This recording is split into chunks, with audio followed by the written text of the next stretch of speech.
If you were driving at 70 miles per hour, it would take you about 15 days to drive around the equator, 5 months to drive to the moon, 63 years to drive to Mars at its closest point, and 4,400 years to drive to Neptune.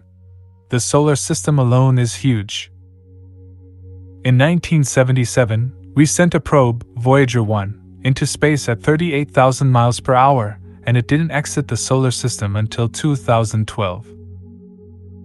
That's going 38,000 miles per hour for 35 years just to get out of the solar system. Even light, which can go around the planet 7 times in 1 second, is kind of slow when compared to the sheer size of the solar system. We are zooming out at about 500 times faster than the speed of light. Usually, it would take 8 hours for light from our sun to get this far, and we did it in about 1 minute. The solar system is absolutely massive. And while the solar system is immense, it's just peanuts compared to the Milky Way galaxy. The Milky Way galaxy has approximately 300 billion stars. Some, if not most, have their own family of planets orbiting them. Our closest neighboring star system, Alpha Centauri, is 4.3 light-years away. I showed this example in a previous video, but wanted to show it again because it illustrates these distances well. If our solar system, out to Neptune's orbit, was shrunk to the size of a US quarter, how far away do you think the next star system, Alpha Centauri, would be? Take a guess. If the solar system was shrunk down to the size of this quarter, the next star system would be 300 feet away.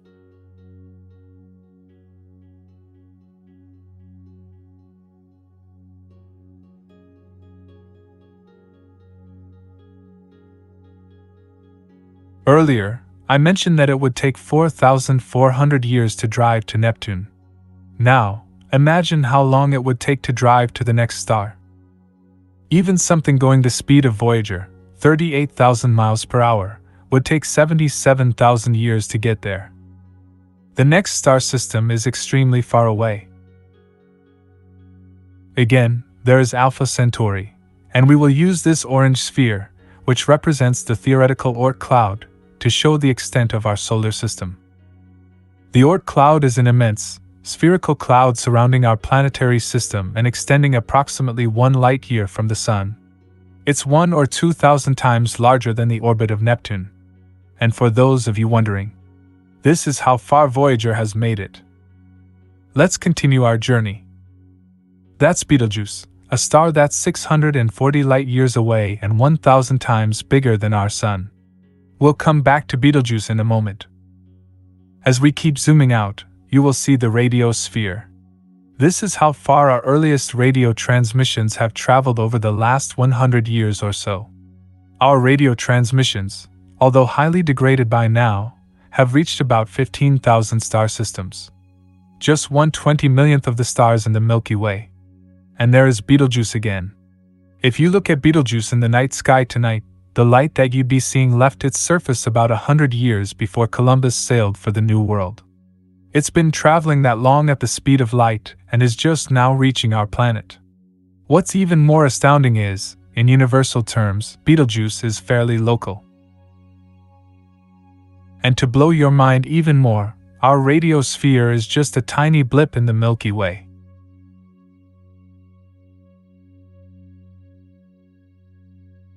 Let's take that quarter analogy from earlier to the next level. If our solar system was again shrunk down to the size of a US quarter, the entire Milky Way galaxy would be about the size of North America. And there would be another 300 billion quarters, which represent other star systems and their planets. Imagine that for a moment. Quarters spread out all over North America, approximately every 300 feet, in all directions. We are just one of these 300 billion quarters floating around in this massive sea of stars and planets. Beyond our galaxy there are at least 1 trillion more galaxies. A trillion! That's a massive number. That's 1 million times. Let's simplify that.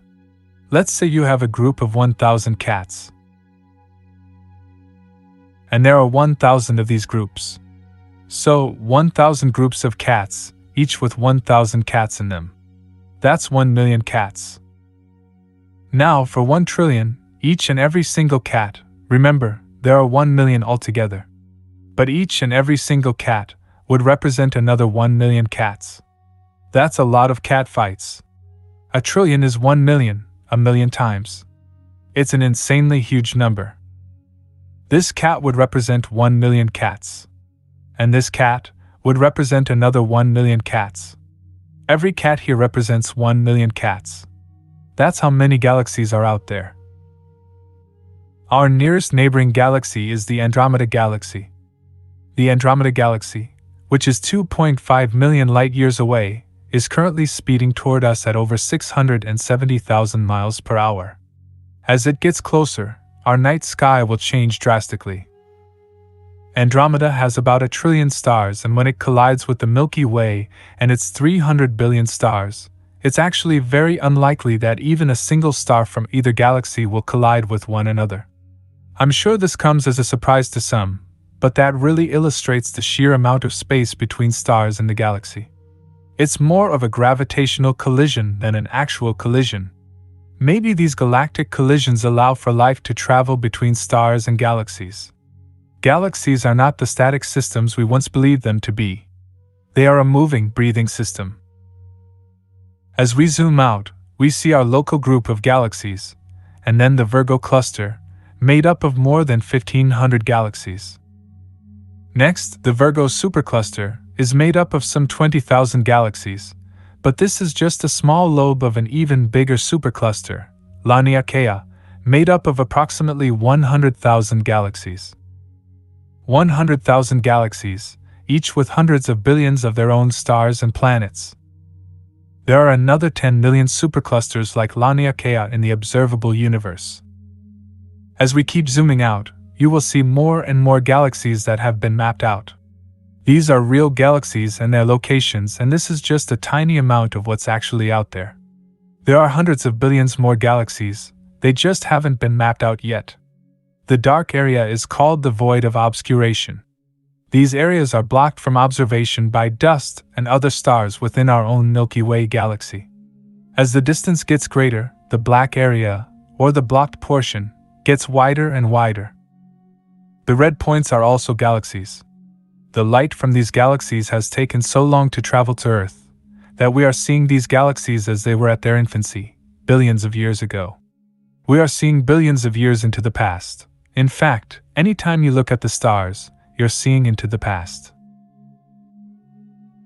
Finally, we get to the cosmic background radiation. This is the oldest light that we can detect. The residual heat left over from the Big Bang. What's beyond the observable universe? Many more galaxies exist beyond what we are able to see. We can't see them because the light emitted from them hasn't had enough time to reach Earth. Additionally, as space continues to expand and galaxies keep moving away from us, the light from most of these very distant galaxies will never be able to reach us. These areas may forever be out of our reach. How much further does the universe extend? By making inferences based on the laws of physics as we know them today, the entire universe is at least 250 times larger than the observable universe. It's at least that much bigger, and there are compelling arguments that it's even bigger and possibly infinite. There is a bigger picture here. What is the universe? What are we? After watching this video, you can think a couple things. 1. I'm this tiny separate thing on a distant planet in the middle of nowhere special. I'll live for several decades and then die, and that will be that. Or 2.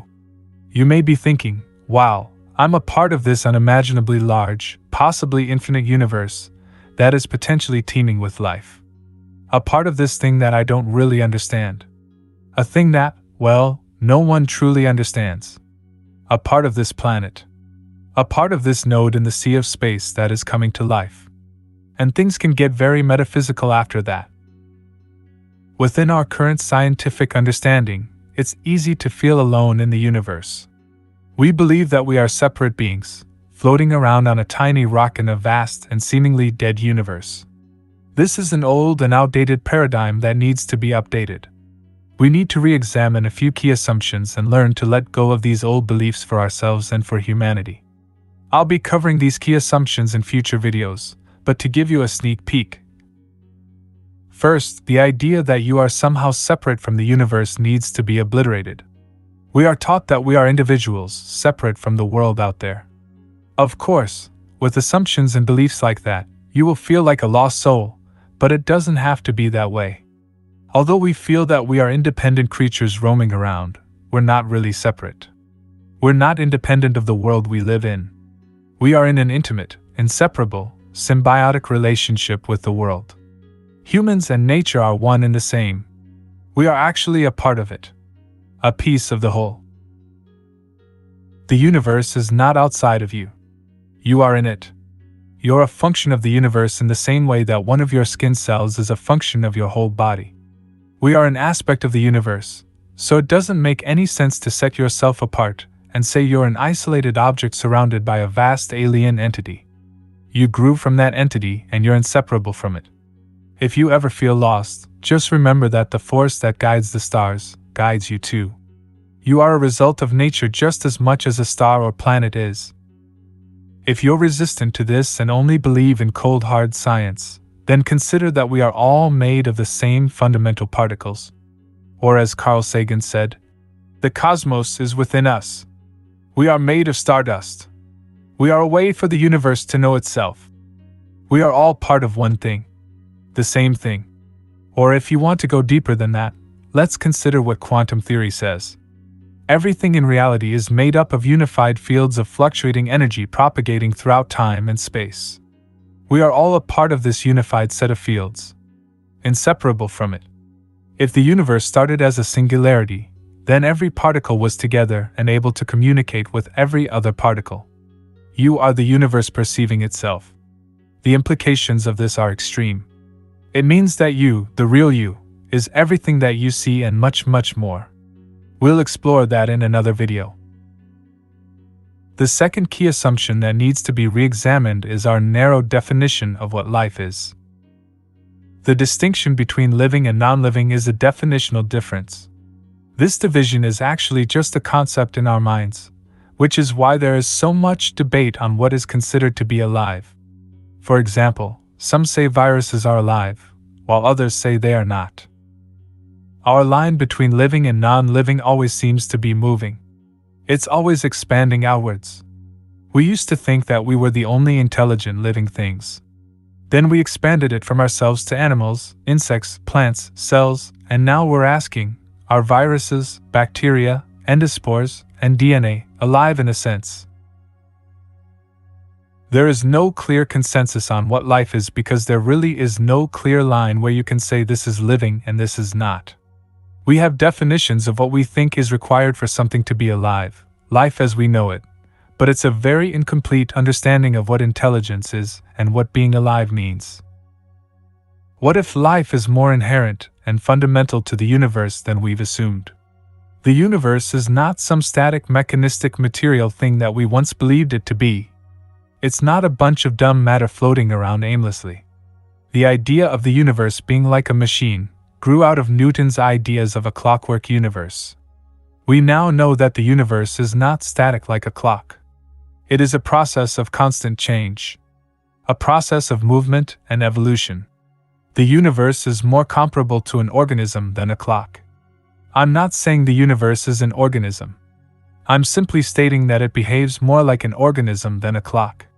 Could it be that the universe itself has some type of intelligence, awareness, or a different type of consciousness than our own? Is it possible that the universe is alive in a way that isn't quite clear to us from our tiny perspective, in a way beyond our ability to comprehend? Kind of like how a cell in our body doesn't know that it is part of a larger, more complex being. This idea ties nicely into the previous idea that we are not separate from the universe. If we are intelligent and alive and not separate from the universe, then it would be logical to conclude that the universe is also intelligent and alive in a sense. In my opinion, a living being cannot be the product of a dead universe. This too will be covered in more depth in a future video. There are obviously many arguments and counterarguments to be made here, but do not discard these ideas right away. That will keep you in a perpetual cycle of paradigm lock. Reflect on it for a while before making a knee-jerk reaction based on your belief system. That's why things are constantly shut down. People get sucked into their belief system and won't consider other points of view, so be careful not to make that mistake. It is scary to challenge the beliefs that shape your entire reality, but keep an open mind and be open to new information even if it conflicts with your current paradigm. I'm not trying to convert anyone. I'm just giving a different perspective. A new perspective that you may have never heard before. One that may resonate with you more than the old, there is a God outside of the universe controlling everything. Or the more modern worldview. We are in a dead, mechanical, materialistic universe. Now, I'm not saying that there isn't a higher power. There could be many types of higher powers that are guiding us.